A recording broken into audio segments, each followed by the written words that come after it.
Freya had always dreamed of being rich, not just comfortable, but filthy rich. The kind of wealth that made people stop and stare, the kind that made waiters bow and men beg for attention. But for now, she was just a cleaner at Club Mirage, a high-end nightclub where the city's allies came to waste money like it was nothing. Every night, she watched them, the big girls. They came in expensive cars, draped in designers' clothes, their skin glowing like polished gold. They sat in the VIP section, ordering the most expensive champagne, throwing stacks of money in the air like confetti. Men worshipped them, but none of them seems to care. They weren't there for men. They were in control. They had power. Freya wanted that life. She had been working in the club for almost a year, sweeping floors and scrubbing toilets while dreaming of the day she would never have to touch a mop again. One particular group of girls always caught her attention. Four of them, always together: Aisha, Vicky, Linda, and their leader, Naomi. Naomi was the most elegant of them all. She was tall, with flawless caramel skin, and when she walked, people moved out of her way. One night, after attending a VIP lounge, Freya gathered all her courage and approached Naomi.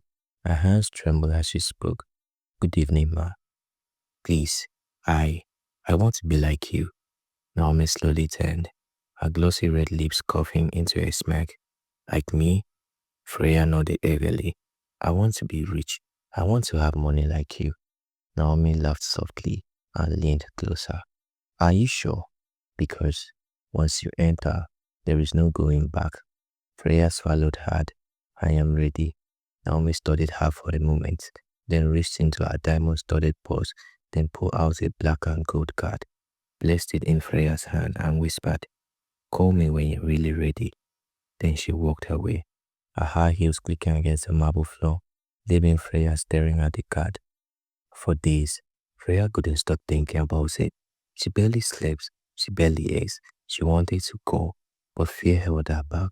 What did Naomi mean by no going back? One evening, after another long day at the club, she made up her mind. With shaking hands, she dialed the number on the card. The phone rang once, twice. Then Naomi's voice came through. "Are you ready?" "Yes," Freya whispered. "Good. Come to the address I will send you." The line went dead. Minutes later, her phone boots with a message, an address in one of the richest parts of the city. The mansion was bigger than anything Freya had ever seen in her life. The gate alone looked like something from a royal palace. She stepped inside, her cheap dress suddenly feeling out of place in a wall of silk and diamonds. Naomi was waiting for her in the grand living room, sipping a glass of red wine. "You came," Naomi said, smiling. Freya nodded. Naomi stood up and walked towards her. "Tonight, you will enter a world you never imagined. But there are rules. You must never speak of what you see, never ask questions, and most importantly," she leaned in close, "you must never ever scream." Freya's stomach twisted, but she forced herself to nod. "Good girl," Naomi said. She handed Freya a small bag. "Inside, you will find everything you need. Change quickly. The car will be here soon." Freya took the bag and went to the guest room. Inside was a silky dress, high heels, and a blindfold. Her hands trembled as she changed. By the time she stepped back out, a black van was waiting in front of the house. "Get in," Naomi said. Freya hesitated, then climbed inside. The door shut, darkness swallowed her. The van moved smoothly, the engine purring like a beast in the night. Then, blindfolds on, Freya's heart pounded as she tied the blindfold over her eyes. Around her, she heard the soft rustling of fabrics. The other girls were doing the same. Nobody spoke. The drive felt endless.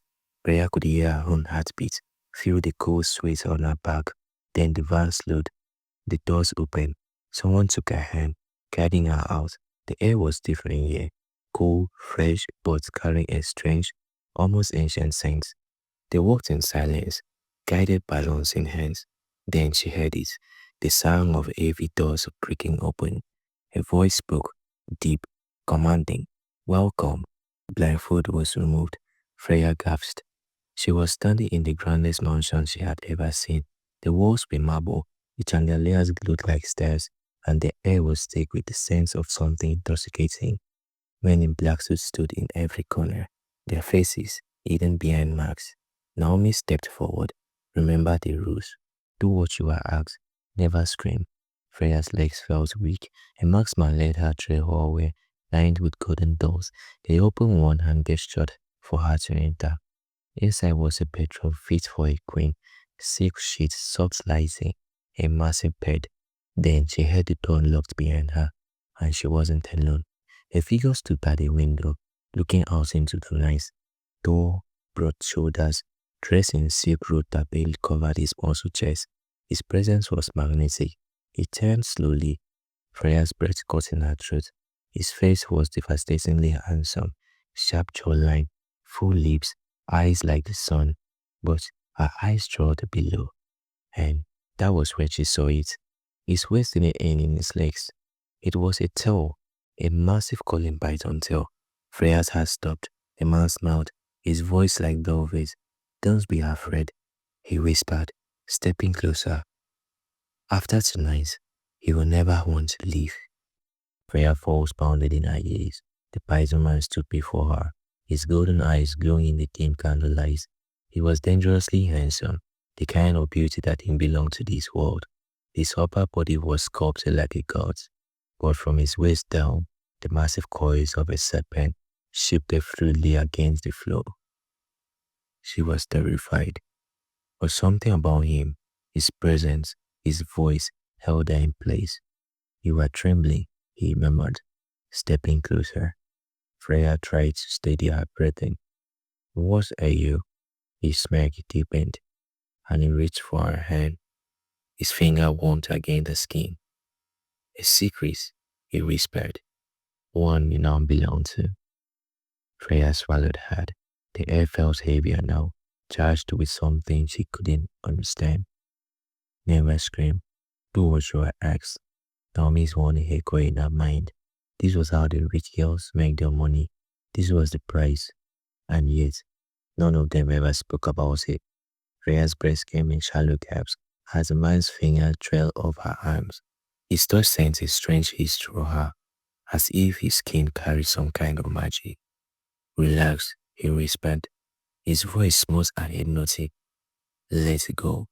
Freya's body tensed. She had no idea what was coming next, but she knew one thing. This night would change her forever. And whatever happens here, she could never speak of it. Freya's heart raced as the python's man's golden eyes poured into hers. There was something in his gaze, an unnatural pull, something that made it impossible to look away. His fingers traced slowly lazy pattern on her skin, his touch sending an unfamiliar warmth through her veins. His mind screamed at her to run, but her body, it refused to move. This is how they made their money, she reminded herself. The rich girls, Naomi, Aisha, Linda, Vicky, had all been here before. They had entered this secret world and walked out richer than they could ever imagine. If they could do it, so could she. Python Man tilted his head slightly, studying her. His presence was overwhelming, filling the entire room like he owned not just the space, but her as well. You are afraid, he murmured, a smirk tugging at his lips. Rude, fear keeps things interesting. His voice was smooth, deep, almost hypnotic. It wrapped around her like silk, making it hard to think straight. Freya swallowed. What do you want from me? His smirk widened. Only what you're willing to give. She frowned, confused. Naomi had made it clear that there were rules, strict rules. Do what you are asked. Never scream. So why did it sound like she had a choice? The python man reached up, brushing a stray coil from her face. His touch sent a shiver through her. You are different, he murmured. I can feel it. Freya's breath inched. Different? How? He didn't answer. Instead, he stepped back, his long serpent tail sitting effortlessly beneath him. His scales gleamed under the dim candlelight, dark and smooth, as if they held secrets of their own. Take off your dress, he said. Freya's entire body stiffened. She had expected this, had prepared for it, and yet, now that the moment had arrived, she found herself frozen in place.